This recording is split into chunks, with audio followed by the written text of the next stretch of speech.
Good morning. It is my profound honor to stand before you because Zimbabwe is a nation on the move. Zimbabwe is not just talking about transformation, it is living it. Consider what government has delivered so far. 8 new governance frameworks rolled out in 1 year, covering solar products, appliance efficiencies, energy management, including electrical vehicle charging. Look at the 16.8 billion investment envelope under the National Energy Compact that has been so well done and so well advertised. I was looking at it and saying, this is what all of us should actually do. The IPPs that are now licensed to generate, distribute, and retail power, this was a dream and now a reality, a landmark break from the old state-denominated model. Duty-free solar equipment, cost-reflective tariffs that are coming will make investments worthwhile. Soon I have heard, I will be corrected, perhaps it is rumors that the competitive bidding system might be coming on board in Zimbabwe. So for me, this is not government managing decline. This is a government engineering a comeback to energy sufficiency and energy security for the nation and for the region at large. And then we get to Zambezi River Authority, and we see shared waters and shared power between Zambia and Zimbabwe. I am coming from Zambia. We have partnered with Absalom and Shepherd Legal of Zimbabwe. And this is just to say we are one people and we are working together. And this is exactly what Zambezi River Authority also is doing. No conversation about Zimbabwe's energy future is complete without the river that powers us. The Zambezi River Authority, jointly owned by Zimbabwe and Zambia, manages Kariba Dam and the annual allocations with all the fights that we go through, especially when we know that the rivers are low. And now we also see that there's a mega project with 2 governments coming together and putting an effort, contributing 220 million each to the Batoka Gorge hydropower electric scheme. And both heads of state taking charge and working together. And here we go, ZESA, from survival to bankability. I think these two, ZESA and Zambezi River Authority, are the reason they are our platinum sponsors. Can we give a hand of applause for them? What a comeback ZESA is having. 138 consecutive days without load shedding. I think they do need a round of applause.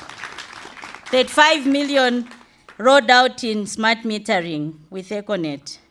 328 million legacy debt being broken down. Modernized billing systems coming up. 635 megawatts under construction. Over 1,300 megawatts of new capacity loading. They also have contracts and PPAs with bankable IPPs that are actually running. We have a 210 million Afri-Exim Bank facility to do that. I think ZESA is no longer just Zimbabwe's utility. It's becoming a bankable partner. And this is what the EFFA is here to do. We want to see utilities coming back, utilities coming, streamlining their operations to make themselves bankable and profitable. And this is possible if we can sit together in this room like this. We will come back in the afternoon and say the Zimbabwe we want. Our recommendations to the government, not only the government, but recommendations to the public sector and recommendations to the private sector as well. The mindset that Africa needs now, ladies and gentlemen, I know that our challenges are real, but they are not insurmountable. We must stop treating them as a whole story. Too often, we catalog our deficits and forget to celebrate our design.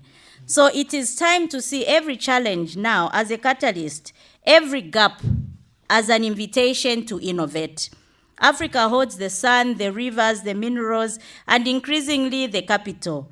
of which major is the human capital and institutions to solve its own problems. Nobody is going to rescue us. We are the rescue ourselves. And I'm glad to see the team full of decision makers who are here. So this is not about a crowd.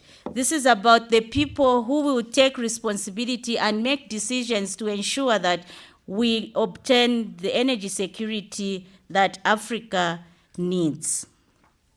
And this is why the Energy Forum for Africa exists, to convene leaders, mobilize partnerships, and accelerate solutions across the continent. Take our case in Zambia, where we started from. We partnered with the Ministry of Energy as MIMSHAK engineering consultants. We convened in 2024 in August for the first time. At that time, Zambia's installed capacity in solar was standing at 130 megawatts. During that very conference, through conversations and site visits that EFFA facilitated, we helped bring together financing behind the 100 megawatt Chisamba solar plant, and that was the largest at that time in the region. 2 years later, Zambia's solar capacity has surged past 600 megawatts commissioned. This is not a coincidence.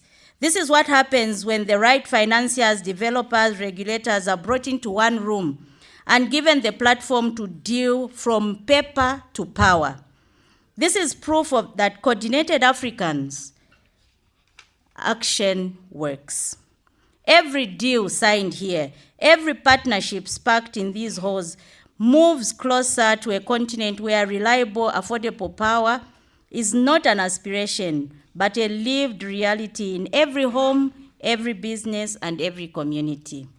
And so we are grateful to Zimbabwe for this audience that you have given us. We are here to put Zimbabwe on a pedestal to say we are not suffering. We are creating a solution for our problems, and we do have the solutions. Look at what you have done. Where is the investment needed? Then we can attract investors, DFIs, private sector to come together so that we work as a team.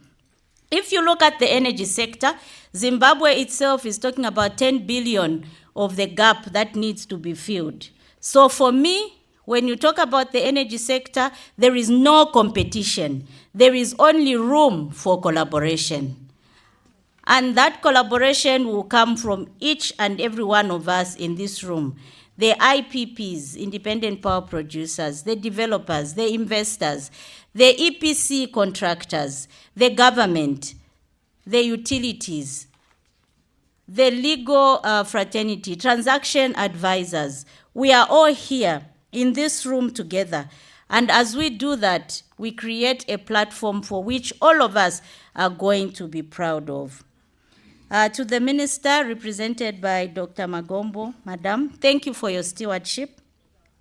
Thank you for giving us an opportunity to speak about Zimbabwe's energy sector. We are happy to be in Zimbabwe, and we believe that after this, we will see a surge as well. As we have created a story behind us, we have many more stories ahead of us of success. And the 1,300 megawatts that is yet to be commissioned in Zimbabwe should come to fruition sooner than later. Thank you very much to all of us gathered here. Thank you for backing us. And I believe that the conversations that we are going to have will spark interest in each one of us to move forward. The future of Africa's energy is in our hands. It is bright. Let us stop discussing our darkness. Let us start building our light. Thank you very much.